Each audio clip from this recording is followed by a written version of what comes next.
It's one of those mornings where Foxborough feels like it's speaking in code. Somebody's getting a little too much credit, and a whole unit looks ready to cash that receipt on the biggest stage. There's a part of this story most people breeze right past. There's a, wait, who? Name in the front seven that's been quietly tilting drives. And there's a head coach who didn't just tweak the call sheet, he changed the heartbeat of the locker room. And I'm telling you, there's a pass rusher sitting one big snap away from carving his name into Patriots postseason history. Be honest, are you really ready for how this is setting up? We've heard the headline for years. The dynasty was Brady. Case closed. And look, Tom Brady is the GOAT. I'm not here to fight that. What gets me, though, what both irritates me and makes me proud at the same time, is how the football world talks like he dragged the Patriots through every January by himself. Go back and watch it clean. No nostalgia goggles. The defense was the blade, the hidden blade, the reason it all became inevitable. Start at Super Bowl 36. That Rams offense? The greatest show on turf. They were putting up points like it was nothing. Warner, Falk, the whole crew, over 30 a game. And what did New England do? Held them to 17. Before we even get to the legendary late drive, the defense throws the first punch.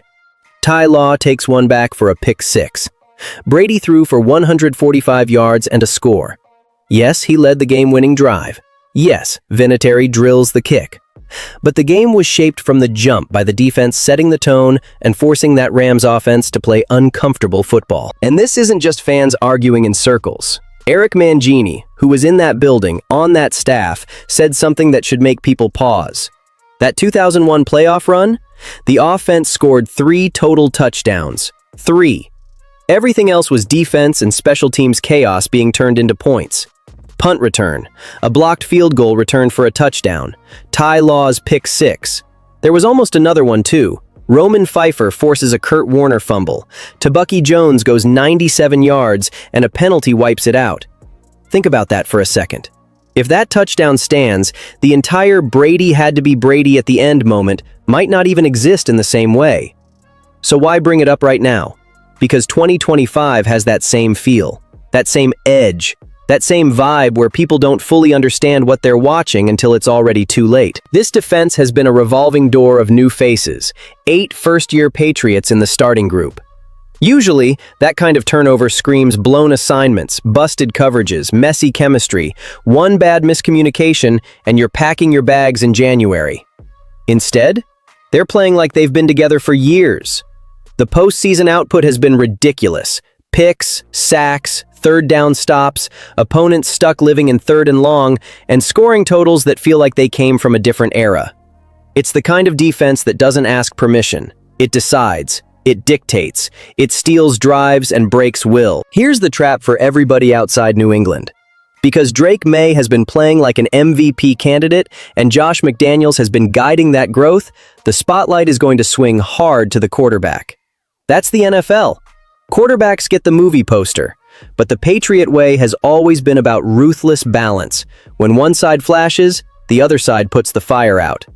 If the Patriots bring home Lombardi number 7 in Super Bowl 50, the MVP could go to May. It could. Just don't act shocked if the play that flips the game comes from the quiet side of the ball. And while everyone debates legacy, credit, and narrative, there's a name from this season that's become a problem for opposing offenses without needing the headline. Cory Deran. This is the exact kind of player championship Patriots teams have always turned into value. Undrafted, overlooked, bounced around, Giants, Rams, barely seeing the field early on. In a lot of places, that's the guy who fades out. In Foxborough, that's the guy who gets molded into something useful. Deran showed up late August, practice squad, no guarantees, basically a footnote. Now he's a real rotational piece on a defense that's one win away from a ring. And his impact isn't always the clean, TV-friendly sack that gets replayed 10 times in a row. It's the steady stuff that messes up an offense's timing. Resetting the line of scrimmage, collapsing the pocket just enough to speed up the quarterback's internal clock, making the run game feel like it's trying to run uphill. The numbers back it up. He played all 17 regular season games, and more than doubled what he'd done across his first 2 seasons combined. 30 tackles, 5 tackles for loss, 7 stuffs, a quarterback hit. Pro Football Focus put a 72.8 overall grade on him, 20th out of 134 qualifying defensive linemen. That's not a hype label. That's tape and production meeting in the middle. And when Milton Williams was out, Durden didn't flinch. December games against Baltimore and Buffalo, physical teams, nasty fronts. Durden hit a season-high 4 tackles in each one, doing that next man up thing this franchise has lived on. Then you get to the playoffs. The tackle total looks quiet, 3. But the real story is pressure. Durden has 2 QB hits and 13 quarterback pressures in the postseason, 5th most in the entire league among all defensive players. That matters. That's how you turn clean reads into rushed throws. That's how you force bad decisions in the red zone. That's how you steal a possession without even touching the ball. Vrabel talked about Durden grinding on pass rush with defensive line coach Clint McMillan. Hand usage, angles, timing, the details.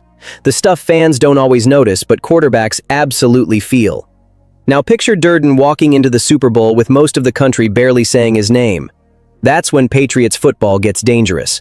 Because while protection slides toward the stars, the "who is that" guy shows up and wrecks the plan anyway. Speaking of Vrabel, let's talk about the guy who made all of this click faster than anyone expected. Mike Vrabel didn't just have a solid first year. He had the kind of first year that changes how a franchise breathes. This team went from 4-13 to 14-3, an AFC title and a Super Bowl appearance. That isn't "we installed a new package." That's an identity jolt. And when Tom Brady, yes, that Tom Brady, takes a moment as a Fox analyst to give Vrabel an LFG Coach of the Year nod, it lands with weight. Brady gave him love, then hit him with the friendly jab. Ohio State, the goal line receiver thing, all of it. That's teammate energy. But underneath the jokes was the real message. I'm so proud of you. Coming from Brady, that's the kind of respect every locker room notices. But the speech isn't the point. The results are. Vrabel walked in, set the tone, and the roster bought in. Clear expectations, hard edges, accountability. You can see it in how this team plays. Veterans and young guys doing their jobs at full speed. No drama, no confusion. May doesn't have to play superhero every snap because he trusts what's behind him. The defense plays aggressive because it trusts the offense to answer back. That's leadership. That's chemistry. That's a locker room on the same page. And don't miss the context. Brady also mentioned other finalists. Ben Johnson, Mike McDonald, Liam Cohen, plus Kyle Shanahan in that Coach of the Year mix. That's elite company. Vrabel's right there in that tier in year 1 back in Foxborough. Which brings us to the last piece, maybe the most storybook piece, because there's a pass rusher who could walk out of Super Bowl 50 as a Patriots legend overnight. Chaisson came in on a prove-it deal. Low buzz, low expectations. And right when the Patriots needed someone to emerge, he did. Let's rewind for a second. Those early dynasty defenses were loaded. Bruschi, McGinnis, Seymour, names that forced offenses to game plan for survival. After the first rings, the pass rush never felt quite the same for long stretches. More recently, it's been a glaring weakness, especially after the team traded Matthew Judon. That move opened a massive lane. Somebody had to become the guy who shows up on 3rd and long, when the quarterback wants chunk plays, when the offense thinks it can breathe. Chaisson grabbed that lane like he knew it might be his last shot. And with Harold Landry III dealing with injuries, the need got even louder. Chaisson answered.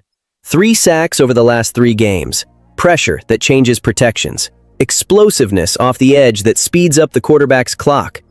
He's already climbed to 13th in Patriots playoff history for sacks. That's not nice season territory. That's postseason legacy territory. Now here's the line in the sand.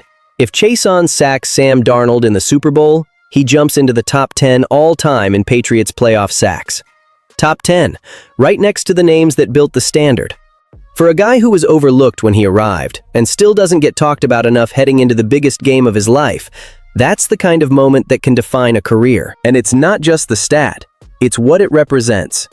It's the Patriots doing what they've always done.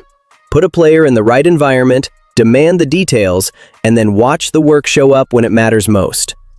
If Chaisson brings that same impact against Seattle, it isn't just a sack.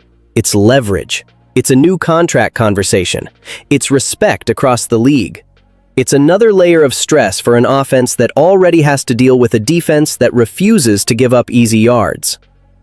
At the end of the day, it all points back to the same truth Foxborough has lived for decades. Championships aren't won by noise. They're won by details stacked on top of details. A defense that demands respect. A nobody who became a real weapon in the trenches. A head coach who changed the culture in one season. And an edge rusher one snap away from living in Patriots playoff history forever. So let me ask you this. Who decides Super Bowl 60 for the Patriots? The defense as a whole? Drake May on the biggest stage? Or a hero nobody outside the Patriots nation is even ready to talk about? If you're riding with this team, hit like, subscribe, and drop your take in the comments. I want to hear it. What's your prediction, and who's your X factor?